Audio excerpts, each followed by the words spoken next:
नमस्कार दोस्तों, आप देख रहे हैं राइजिंग इंडिया और आज बात करेंगे उभरते भारत की एक और इंस्पायरिंग स्टोरी की। चंद्रयान-3 के चांद पर उतरने का इंतजार पूरा भारत बेसब्री से कर रहा है। 23 अगस्त को चंद्रयान-3 का विक्रम लैंडर और प्रज्ञान रोवर चांद की धरती पर उतरेगा। भारत और इसरो के अंतरिक्ष वैज्ञानिकों के लिए ये बेहद गौरव का क्षण होने वाला है। लेकिन उससे पहले भारतीय अंतरिक्ष अनुसंधान संगठन यानी इसरो ने कामयाबी का एक और झंडा बुलंद कर दिया है।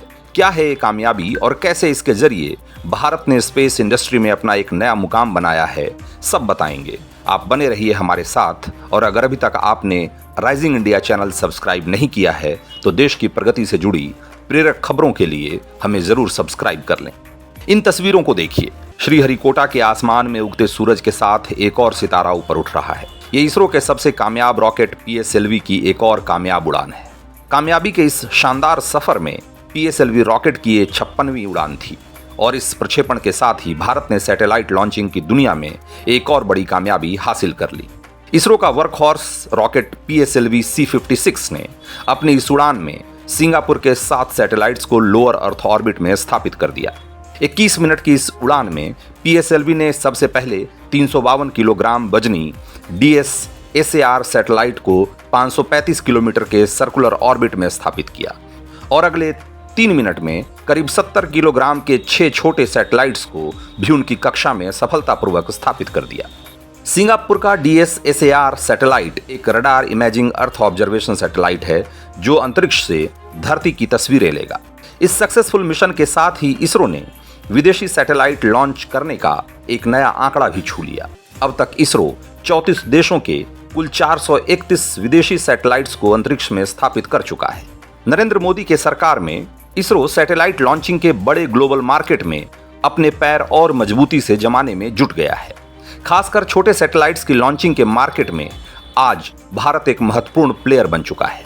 यूक्रेन युद्ध के बाद पश्चिमी देशों ने रूस पर कई तरह के प्रतिबंध लगा दिए हैं। रशियन रॉकेट के जरिए सैटेलाइट छोड़ने का काम भी शामिल है। इस प्रतिबंध की वजह से दुनिया के कई देशों ने अंतरिक्ष में अपने सैटेलाइट्स पहुंचाने के लिए भारत का रुख करना शुरू कर दिया है। चीन के पास भी सैटेलाइट्स छोड़ने की अच्छी क्षमता है, लेकिन पश्चिमी देश उस पर भरोसा नहीं कर पाते। लेकिन सिर्फ रूस पर प्रतिबंध और चीनी विश्वास का संकट ही नहीं है जिसकी वजह से भारतीय रॉकेट की डिमांड बढ़ी है, बल्कि इसके पीछे एक और बड़ा फैक्टर काम कर रहा है और वो है प्राइस का फैक्टर।